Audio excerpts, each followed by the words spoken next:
Livro Poder do Agora, Eckhart Tolle.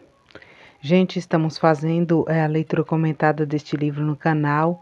Convido você a embarcar nessa autodescoberta comigo. Esse livro é espetacular. Na capa está escrito um guia para a iluminação espiritual. E este livro é um dos melhores livros que surgiram nos últimos tempos. Cada frase transmite verdade e poder. É verdade, gente. O Deepak Chopra é um autor, um guia espiritual fantástico. As outras leituras que eu já postei no canal, eu termino e fico de boca aberta, porque é de uma profundidade imensa e um livro muito importante para o nosso momento, né? Um momento que tem tantas pessoas com tanta ansiedade, depressão, né? E pessoas que não sabem onde buscar a verdade, onde buscar a espiritualidade, e cada dia mais eu tenho certeza absoluta que este é o caminho que nos leva ao nosso propósito de vida. A espiritualidade, com certeza, eu acho que passar nessa vida sem aprender sobre espiritualidade é passar no automático, sabe? É aquilo que eu falava nos vídeos anteriores, de você entrar no chuveiro para tomar banho e sair sem se lembrar se você tomou banho. Isso já aconteceu comigo, de tanta correria, da correria do dia a dia. Você não lembra em que momento que você abriu o chuveiro, que você sentiu aquela água cair no seu corpo, te lavar, você não agradeceu pela água, entendeu? E esse livro te leva a essa reflexão profunda de autoconhecimento, de sentir o aqui e o agora, de ficar aqui e agora. Porque, como este livro fala, o passado não nos pertence e o futuro ainda não nos pertence. Então, temos muito o que pensar sobre isso, né? Dito isso, então vamos ao capítulo 3, gente. Entrando profundamente no agora. Não busque o seu eu interior dentro da mente. Sinto que ainda tenho muito a aprender sobre a atividade da minha mente, antes de poder chegar a algum lugar próximo da consciência ou iluminação espiritual. Não tem. Os problemas da mente não podem ser solucionados no nível da mente. No momento em que compreendemos que não somos nossa mente, não existe mais a aprender ou compreender. O máximo que podemos conseguir ao estudar a mente é nos tornarmos bons psicólogos, mas isso não nos levará para além da mente. No mesmo modo que estudar a loucura não basta para criar a sanidade. Já entendemos a mecânica básica do estado da inconsciência, ou seja, quando nos identificamos com a mente, geramos um falso eu interior, o ego, que é um substituto do nosso verdadeiro eu interior enraizado no ser. Passamos a ser um ramo cortado da videira, como Jesus pregou. A necessidade do ego são intermináveis. Ele se sente vulnerável e ameaçado e, em consequência, vive em um estado de medo e carência. Quando entendemos que o funcionamento anormal da mente, não precisamos examinar todas as nossas numerosas manifestações, nem transformá-la em um problema pessoal complexo. O ego, é claro, adora fazer isso. Está sempre buscando algo em que se apegar para sustentar e fortalecer a ilusão de que tem de si mesmo e para juntar aos seus problemas. Esta é uma razão pela qual, para muitos de nós, o sentimento do eu interior está intimamente ligado aos nossos problemas. Quando isso acontece, a última coisa que desejamos é nos livrar deles, porque isso significaria a perda do eu interior. Por isso, pode existir uma grande parte de investimento inconsciente no ego em mágoa e sofrimento. Portanto, se reconhecermos que a raiz da inconsciência vem de uma identificação com a mente e que naturalmente inclui emoções, estaremos dando um passo para nos livrar da mente. Ficamos presentes. Quando estamos presentes, podemos permitir que a mente seja como é, sem nos deixar enredar por ela. A mente em si é uma ferramenta maravilhosa. O mau funcionamento acontece quando buscamos o nosso eu interior dentro dela e a confundimos com quem somos. É neste momento que a mente torna-se egóica e domina toda a nossa vida. O fim da ilusão do tempo. É praticamente impossível deixarmos de nos identificar com a mente. Estamos mergulhados nela, como se ensina um peixe a voar. Como? O segredo está em acabar com a ilusão do tempo. O tempo e a mente são inseparáveis. Tira o tempo da mente e ela para, a menos que você escolha utilizá-lo. Estar identificado com a mente é estar preso ao tempo. É a compulsão para viver quase exclusivamente através da memória ou da antecipação. Isso cria uma preocupação infinita com o passado e o futuro e uma relutância em respeitar o momento presente e permitir que ele aconteça. Temos essa compulsão porque o passado nos dá uma identidade e o futuro contém uma promessa de salvação e de realização. Ambos são ilusões. Mas sem o tempo, qual seria a razão da nossa existência? Não teríamos objetivos a alcançar, nem mesmo saberíamos quem somos. O tempo é algo precioso e acho que precisamos aprender a utilizá-lo com sabedoria, em vez de desperdiçá-lo. O tempo não tem nada de precioso porque é uma ilusão. Aquilo que achamos ser precioso não é tempo, mas um ponto que está fora dele, o agora. Isto é realmente precioso. Quanto mais nos concentramos no tempo, no passado e no futuro, mais perdemos o agora, a coisa mais importante que existe. Porque o agora é a coisa mais importante que existe. Primeiramente, porque é a única coisa e tudo o que existe. O eterno presente é o espaço dentro do qual se desenvolve toda a nossa vida. O único fator que permanece constante. A vida é agora. Nunca houve uma época em que a nossa vida não fosse agora, nem haverá.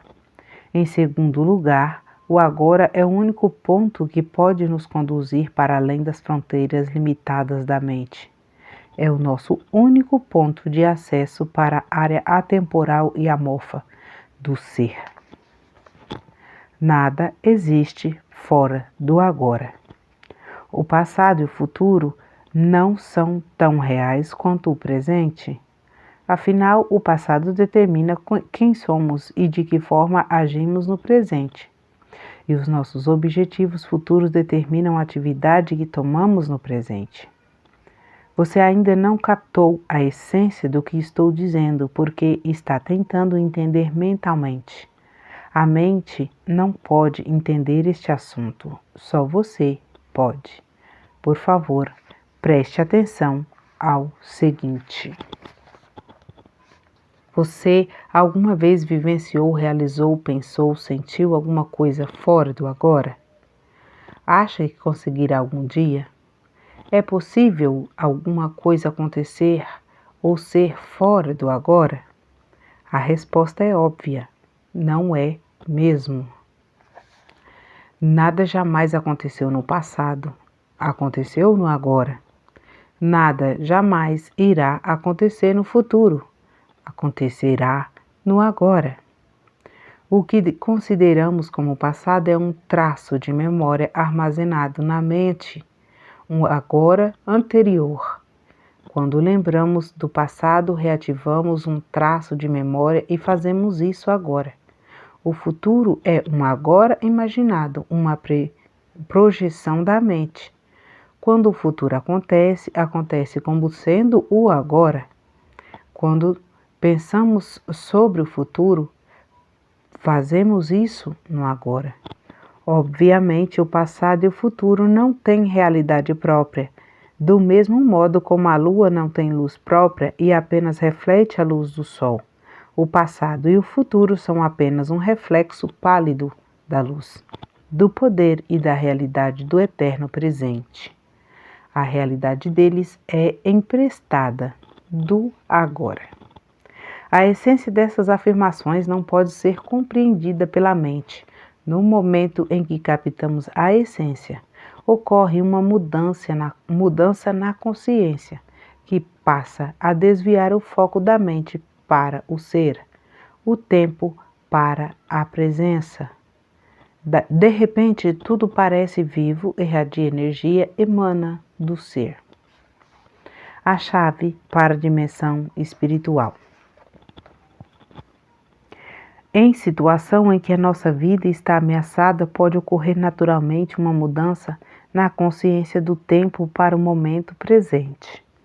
A personalidade tem um passado e um futuro, retrocede e é substituída por uma presença consciente intensa, serena, mas ao mesmo tempo alerta. Sempre que uma reação se faz necessária, ela surge deste estado de consciência.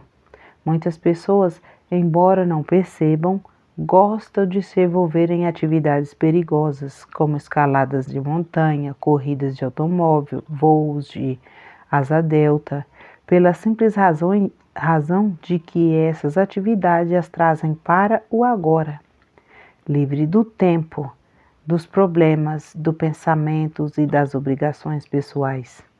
Nestes casos, desviar sua atenção do momento presente, nem que seja por um segundo, pode significar a morte. Infelizmente, essas pessoas passam a depender de uma atividade em particular para ficarem neste estado. Mas você não precisa escalar a face do norte do Eiger. Você pode entrar neste estado, neste agora. Desde a antiguidade, mestres espirituais de todas as tradições apontam o agora como a chave para a dimensão espiritual. Mas isso parece permaneceu como um segredo. Com certeza não é ensinado em igrejas ou templos. Se você vai a uma igreja, pode ouvir passagem do Evangelho como: não vos inquieteis pelo dia de amanhã, porque o dia de amanhã cuidará de si mesmo. Ou: ninguém que lança a mão do arado e olha para trás é apto para o reino de Deus. A profundidade e a natureza radical desses ensinamentos não são reconhecidas. Parece que ninguém percebe que os ensinamentos foram formulados para ser vividos e desta forma provocarem uma profunda transformação interior. Nossa, esse é um adendo aqui, gente, na leitura desse livro. Meu comentário para vocês. Eu vivi anos dentro da igreja católica, né? Eu tenho vários amigos que são pastores e pastoras também, mas e outros, né? Outras religiões e seitas também. Já há algum tempo aprendi, embora já tive muito preconceito, né? Porque julgava estar correta a religião que eu escolhi. Mas por muito tempo eu pensava no evangelho, né? E assim, ver pessoas idosas sofrendo com doenças das almas, doenças que curam com o estudo da espiritualidade, né? Porque ao passo que você vai crescendo na espiritualidade, você vai entendendo que o ódio, o rancor, o preconceito são coisas que atrapalham na nossa evolução espiritual, né? E por consequência você aprende também que a palavra do Evangelho de Cristo ela não é uma parábola, é uma verdade, né? Como por exemplo, Cristo fala assim, mestre, me digas quem tu és, e ele fala, eu sou, né? E fala assim também, se você, na passagem que ele cura as pessoas, e as pessoas ficam admiradas, e ele fala, se creres, fará milagres maiores do que esses que ele estava fazendo no momento, né? Então, ao passo que você vai estudando física quântica, física, né? E você vai entendendo que o Evangelho não era uma parábola, uma ilustração, e sim a verdade. Existe verdade, eu sou de verdade, você é minha imagem e semelhança de verdade. O que você pensa, você atrai. É verdade, né? É muito legal ele falar isso aqui, porque né, exatamente nessas palavras eu entendo isso. Né? Os ensinamentos foram formulados para serem vividos, né, da Bíblia. Muito legal. Toda a essência do Zen consiste em caminhar sobre o fio da navalha do agora, em estar tão absolutamente presente que nenhum problema, nenhum sofrimento, nada que não seja quem somos em essência, possa permanecer em nós, no agora. Na ausência do tempo, todos os nossos problemas se dissolvem.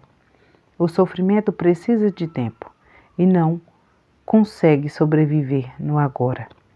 Quando o grande mestre Zen, Rinzai, visando desviar a atenção dos seus alunos do tempo, levantava o dedo com frequência e perguntava calmamente: o que está faltando neste exato momento?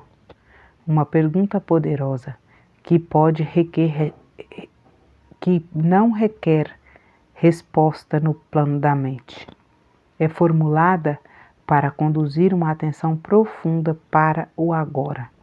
Outra questão muito usada na tradição Zen é: se não é agora, então quando? O agora é também um ponto central do ensinamento do sufismo, o braço místico do islamismo. Os sufistas têm um ditado que diz: o sufista é filho do momento presente, e Rumi, o grande poeta e mestre do sufismo, ensina: passado e futuro ocultam Deus de nossa vista. Ponha fogo em ambos. Passado e futuro ocultam Deus de nossa vida. Ponham fogo em ambos. Mestre Eckhart Tolle, mestre espiritual do século XIII, resumiu tudo isso com poucas e belas palavras ao afirmar: o que impede a luz de nos alcançar é o tempo. Não há maior obstáculo para Deus do que o tempo. O que impede a luz de nos alcançar é o tempo. Não há maior obstáculo para Deus do que o tempo. Acessando o poder do agora. Momentos atrás, quando você falou sobre o eterno presente e a irrealidade do passado e do futuro, peguei-me olhando atrás da janela para uma determinada árvore. Já a tinha olhado muitas vezes, mas agora foi diferente. Não percebi muita diferença na forma externa, exceto que as cores pareciam mais vivas. Mas havia uma dimensão adicional que antes eu não tinha notado. É difícil de explicar. Não sei bem, mas acho que ter sido alguma coisa invisível, como se fosse a essência daquela árvore, ou melhor, um espírito interior, e que de alguma forma era como se fosse parte dela. Percebo agora que nunca tinha visto de fato a árvore, apenas a imagem plana e morta. Quando olho para a árvore agora, daquela parte, impressão ainda permanece, mas posso sentir que ela está desaparecendo. A experiência já está parecendo algo do passado. Será que alguma coisa como essa pode ser considerada mais do que um vislumbre passageiro? Por um instante, você se libertou do tempo. Ao se concentrar no presente, pôde perceber a árvore sem o enquadramento da mente. A consciência do ser tornou-se parte da sua percepção. Suprimir a dimensão do tempo faz surgir um tipo diferente de conhecimento que não mata o espírito que mora dentro de cada criatura e de cada coisa. Um conhecimento que não destrói o aspecto sagrado nem o mistério da vida e que contém o amor e uma reverência profundos por tudo o que é. Um conhecimento sobre o qual a mente nada sabe. A mente não pode conhecer a árvore. O que ela conhece são apenas fatos e informações sobre a árvore. A minha mente não pode conhecer você. Só rótulos, julgamentos, fatos e opiniões sobre você. Só o ser conhece diretamente. Há um lugar para a mente e para o conhecimento da mente. Sinta-se na prática do dia a dia. Situa-se na prática do dia a dia. Entretanto, quando a mente domina todos os aspectos da nossa vida, incluindo as relações com as outras pessoas e com a natureza, transforma-se em um parasita monstruoso que, se não for reprimido, pode acabar matando todo tipo de vida do planeta e, finalmente, a si mesmo ao matar quem o hospeda. Você teve uma breve visão de como a ausência do tempo pode transformar nossa percepção. Mas não basta uma experiência, não importa quanto ela seja linda ou profunda. O que é necessário e o que não interessa é uma mudança definitiva na consciência.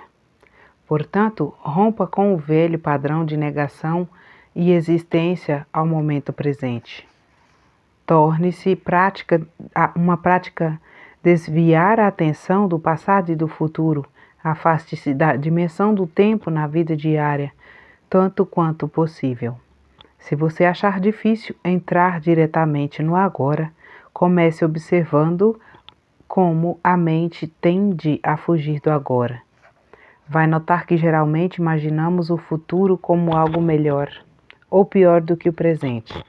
Imaginar um futuro melhor nos traz esperança de uma antecipação do prazer.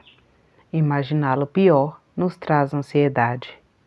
Ambos os casos são ilusões. Ao observarmos a nós mesmos, um maior grau de presença surge automaticamente em nossas vidas. No momento em que percebemos que não estamos presentes, estamos presentes. Sempre que formos capazes de observar nossas mentes, deixamos de estar aprisionados. Um outro fator surgiu, algo que não pertence à mente, a presença observadora.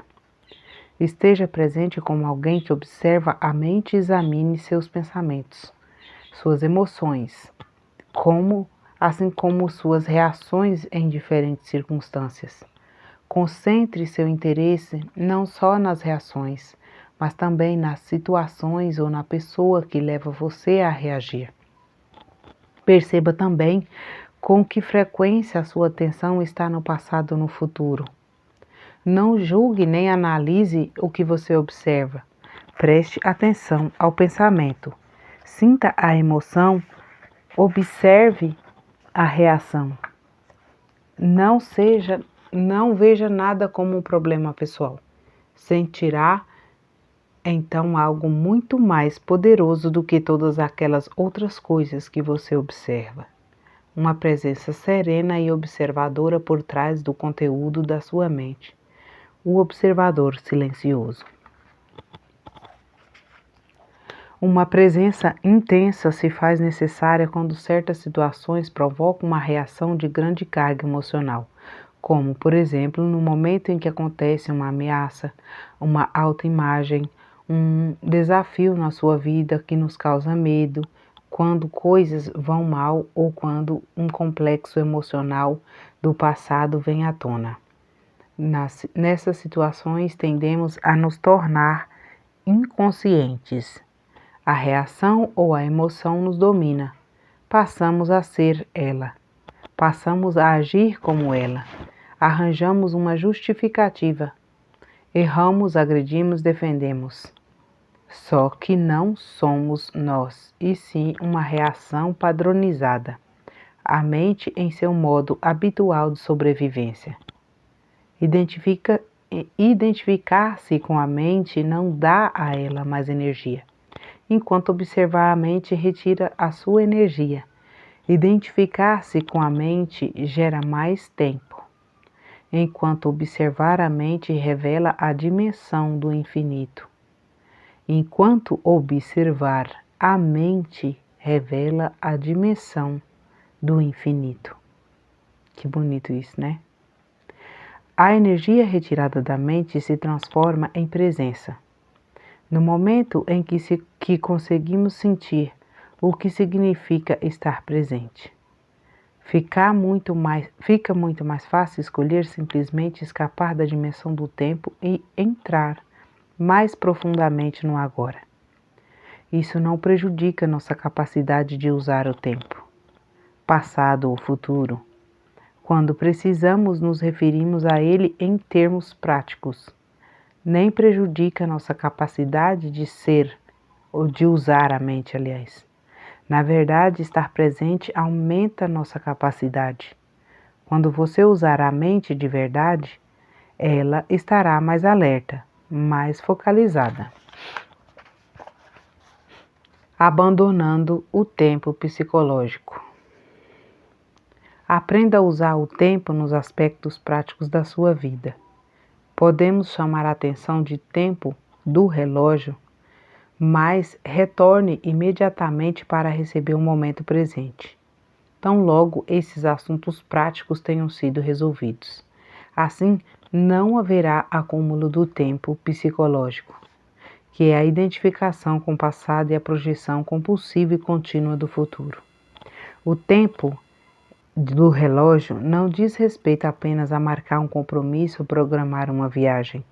Inclui aprender com o passado para não repetir os mesmos erros indefinidamente, estabelecer objetivos e trabalhar para alcançá-los, predizer o futuro através de padrões e lei, pois é que podem ser físicas, matemáticas e etc. Aprender com o passado e adotar as ações apropriadas com base em nossos prognósticos. Mas, mesmo aqui, no âmbito da vida prática, onde não podemos agir sem uma referência do passado ou do futuro, o momento presente permanece como um fator essencial, porque qualquer ação do passado é relevante e se aplica ao agora. E planejar ou trabalhar para atingir um determinado objetivo é feito agora. O principal foco de atenção das pessoas iluminadas é sempre o agora,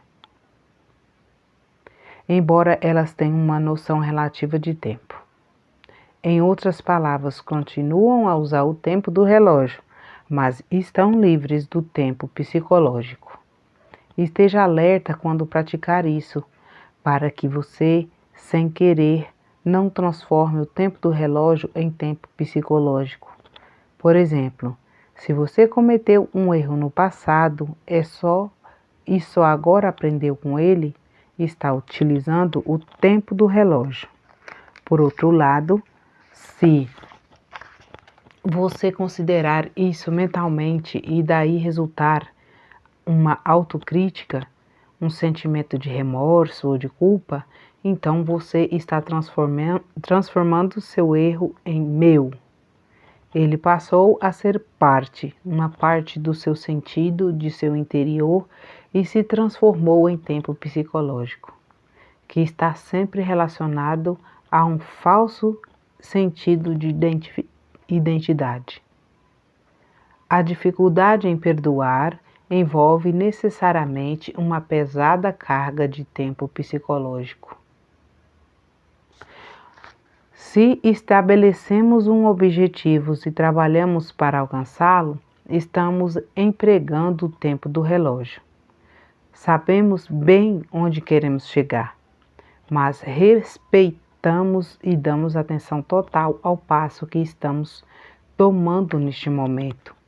Se insistimos demais nesse objetivo, talvez porque estamos em busca de felicidade, satisfação ou de um sentido mais completo do eu interior, deixamos de respeitar o agora. E ele é reduzido a um mero degrau para o futuro, sem nenhum valor intrínseco. O tempo do relógio se transforma, então, em um tempo psicológico. Nossa jornada deixa de ser uma aventura e passa a ser encarada como uma necessidade objetiva de chegar, de possuir, de conseguir. Aí não somos mais capazes de ver nem sentir as flores pelo caminho, nem de perceber a beleza e o milagre da vida que se revela em todo o redor, como acontece quando estamos presentes no agora. É o que eu sempre falo, gente. A beleza não está na viagem, né? Entre o sair, a saída e a chegada, há um tempo a percorrer. E nesse tempo também temos que viver e observar e apreciar, né? Senão perdemos o agora. Continuando. Consigo ver a importância suprema do agora, mas não posso concordar quando você diz que o tempo é uma completa ilusão. Quando eu afirmo que o tempo é uma ilusão, não tenho a intenção de fazer nenhuma afirmação filosófica. Estou apenas chamando a atenção para um fato simples. Algo tão óbvio que você pode achar difícil de entender e até mesmo considerar sem sentido. Mas perceber isso será como cortar com uma espada todas as camadas de problemas criadas pela mente. Repito que o momento presente é tudo o que temos. Nunca há um tempo em que a nossa vida não é este momento. Não é verdade? A insanidade do tempo psicológico. Não teremos qualquer dúvida de que o tempo psicológico é uma doença mental se olharmos para suas manifestações coletivas. Elas ocorrem, por exemplo, na forma de ideologias como o comunismo, o nacional-socialismo ou qualquer nacionalismo e de sistemas rígidos de crenças religiosos que atuam na suposição implícita de que o bem maior repousa no futuro e que, portanto, o fim justifica os meios. O fim de uma ideia, um ponto na mente projetado no futuro, quanto à salvação, sobre sua forma de felicidade, satisfação, igualdade, liberdade, etc., será alcançada. Muitas vezes, os meios para atingir o fim são a escravidão, a tortura e o assassinato de pessoas no presente. Por exemplo, estima-se que cerca de 50 milhões de pessoas foram assassinadas para promover a causa do comunismo e levar a um mundo melhor na Rússia, na China e em outros países. Esse é um exemplo terrível de como uma crença e um paraíso no futuro cria um inferno no presente. Resta alguma dúvida que o tempo psicológico é uma doença mental séria e perigosa? De que forma esse padrão mental opera em sua vida? Você está sempre tentando chegar a algum outro lugar além daquele onde você está? A maior parte do que você faz é apenas um meio para alcançar um determinado fim? A satisfação está sempre em outro lugar ou restrita a breves prazeres como sexo, comida, bebida, drogas ou relacionamento, emoção ou hesitação.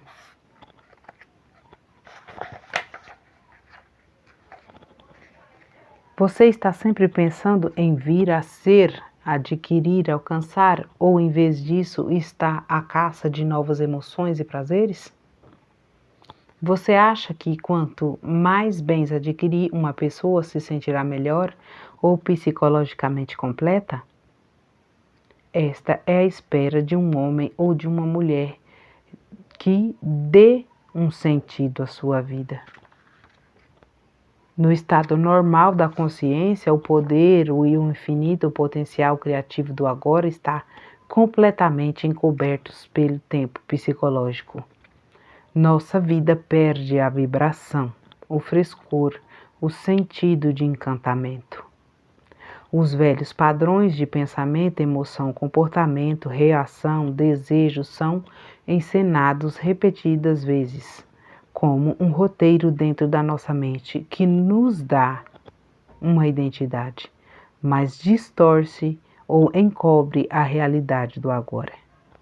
A mente, então, desenvolve uma obsessão pelo futuro, buscando fugir de um presente insatisfatório. A negatividade e o sofrimento têm raízes no tempo. Mas acreditar que o futuro será melhor do que o presente nem sempre é uma ilusão.